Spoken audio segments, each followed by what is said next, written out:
Bonjour à tous, on retrouve cette semaine notre mag à proximité avec des reportages des télévisions ou web TV de Marange-Sylvange, Mézières-les-Messes ou encore Amnéville. Et on commence avec la ville de Marange. Après un retour sur le 50e anniversaire du village SOS, José Adamo nous présentera deux nouveaux numéros du magazine Le saviez-vous ? Le premier justement nous parlera du village SOS et le second de la stèle FFI.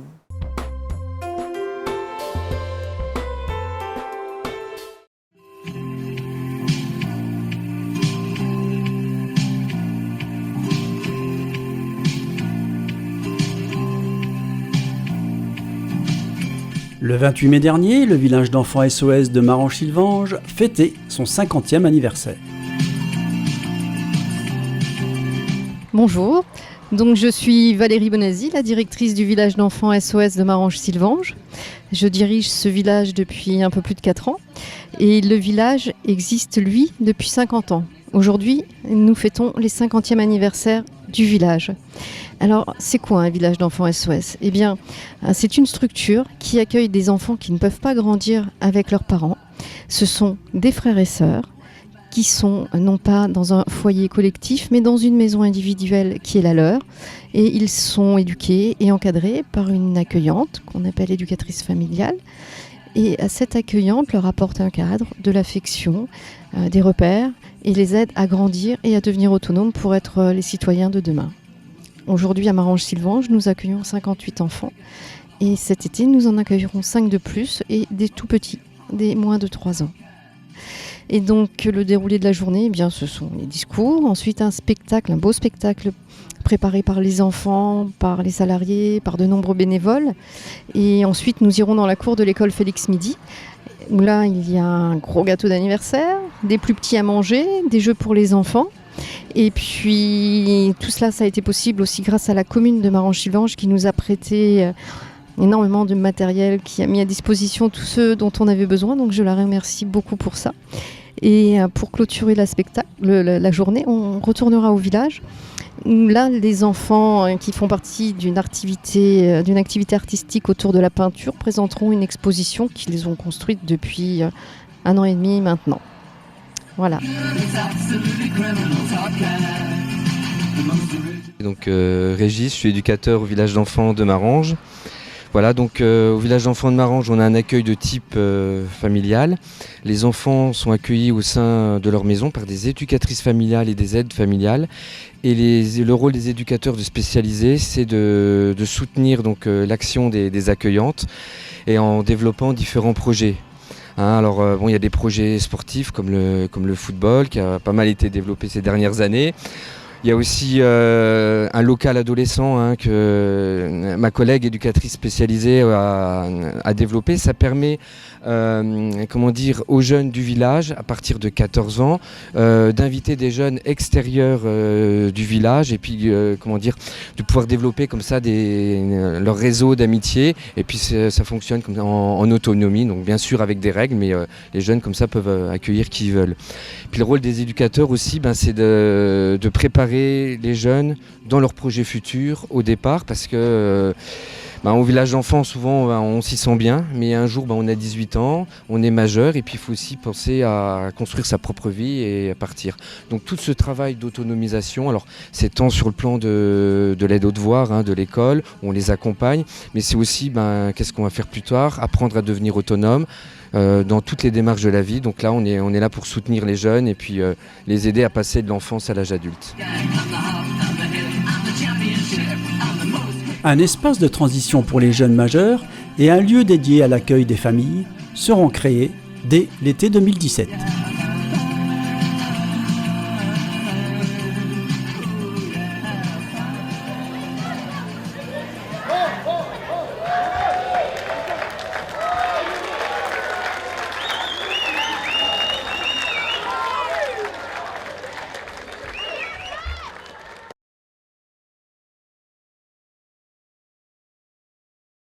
Bonjour et bienvenue sur notre rubrique Le saviez-vous ? SOS Village d'enfants est membre d'une fédération internationale qui regroupe 131 pays. Ces villages ont vu le jour grâce aux efforts déployés par Gilbert Coteau et ses collaborateurs, dont Georges Rémy, qui fut le premier animateur du village de Marange-Sylvange. Le dynamisme et le dénouement de celui-ci, que les enfants surnommaient affectueusement Bison, et des premières mères SOS ont permis d'accueillir dans les maisons de la rue de la Joie les premières fratries en 1966. Aujourd'hui, le village est reconnu comme un acteur essentiel de la politique départementale de la protection de l'enfance. Il comprend 12 pavillons regroupés autour d'une place centrale et la maison commune colorée de fresques enfantines accueille volontiers les enfants du voisinage pour des activités ou du soutien scolaire. Sa capacité d'accueil actuelle est de 55 enfants répartis en une vingtaine de fratries.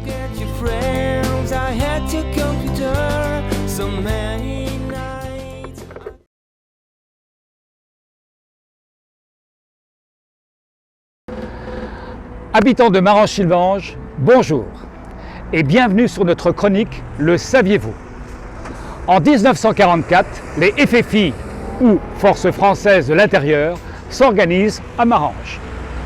Le 24 septembre, un nid de mitrailleuses est signalé dans la partie du Bois-l'Abbé.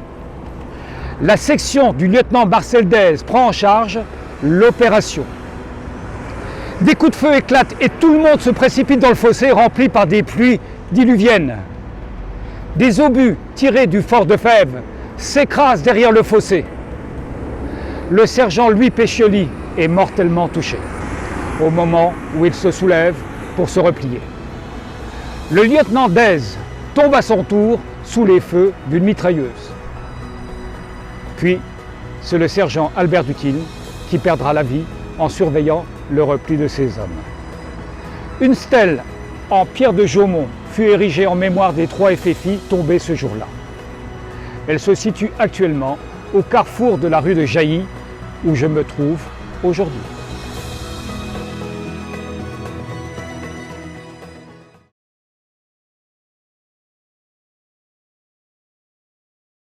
On vous propose cette fois de découvrir un reportage réalisé par la télévision de Mézières-les-Messes. C'était le week-end du 15 août et c'était les 4e Montgolfiades organisées par l'association ICAR.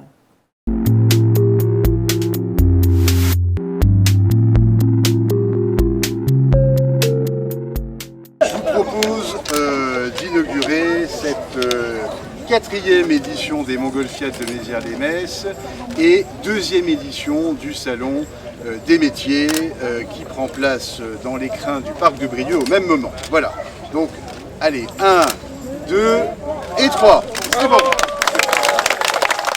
Inauguration de la manifestation ICAR 2016 au Parc de Brieux, vendredi 14 août en présence de Julien Fréburger, maire et conseiller départemental de la Moselle. À 19h, le directeur des vols faisait un point météo avec les pilotes de Montgolfière. L'envol était donc fixé à 19h30 avec une présence de plus de 15 montgolfières sur le site.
Recueil d'impressions du chef des vols et d'un pilote après les vols du week-end.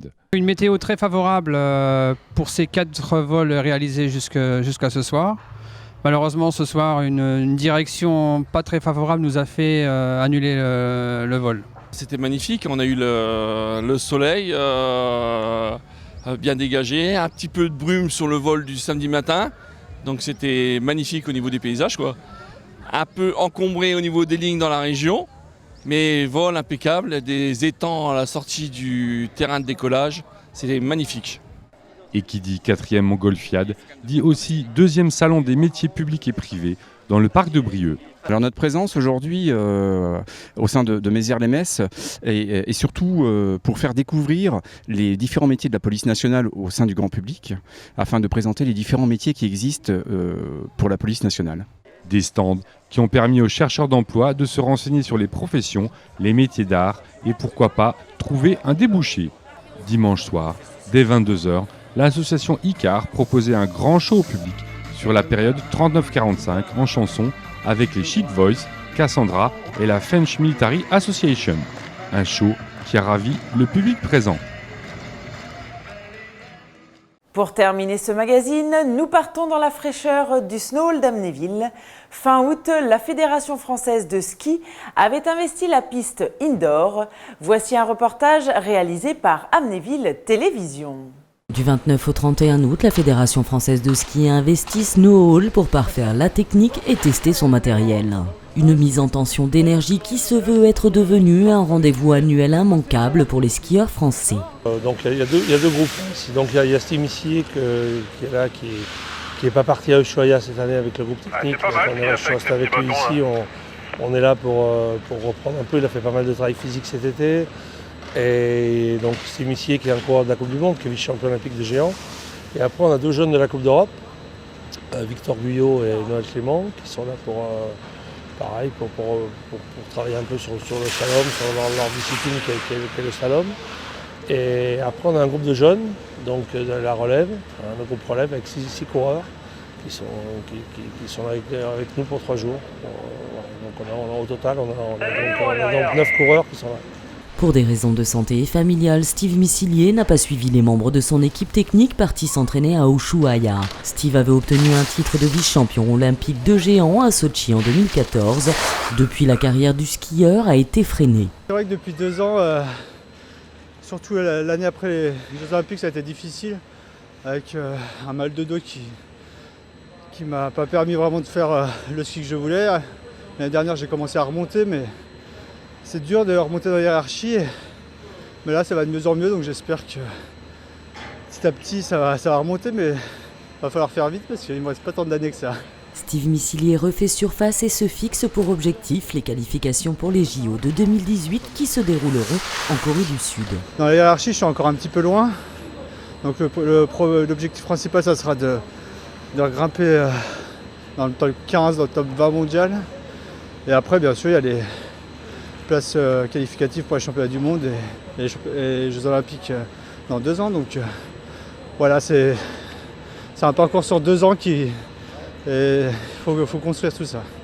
Du côté des jeunes, Jean-Michel Agnelet nous livre ceux qui pourraient faire briller les couleurs de la France dans les années à venir. Il y a quelques-uns qui ont montré des choses intéressantes l'année dernière. Après le chemin est long, il faut travailler, il y a beaucoup de choses. Le parcours d'un skieur il est compliqué, il ne faut pas se blesser, c'est un sport qui est très difficile. Après, c'est vrai qu'il y a des jeunes comme Léo Angno, des jeunes comme ça qui ont déjà montré des choses intéressantes. Noël Clément qui est là sur la Coupe d'Europe, qui est un garçon qui a d'énormes qualités. Donc maintenant, il reste à le démontrer et à le confirmer sur les courses au courant de l'hiver. En attendant, pour ces jeunes, l'objectif principal reste un entraînement assidu afin de se préparer aux championnats d'Europe et pourquoi pas marcher dans les pas de leurs aînés. Les objectifs pour ces gars-là, c'est sûr que ça va être déjà de briller en Coupe d'Europe. Pour ces jeunes, ça va être de briller en Coupe d'Europe, d'essayer de prendre un peu de volume sur la Coupe d'Europe. Et puis après, voilà, donc, on a un groupe Coupe du Monde qui est très fort, donc c'est vrai que les places en Coupe du Monde vont être assez chères. Mais justement, ils ont des bons éléments devant pour leur montrer la voie et à eux d'en profiter. Ce mag à proximité est terminé. On se retrouve à partir de lundi avec un nouveau numéro du mag La Rétro. Salut!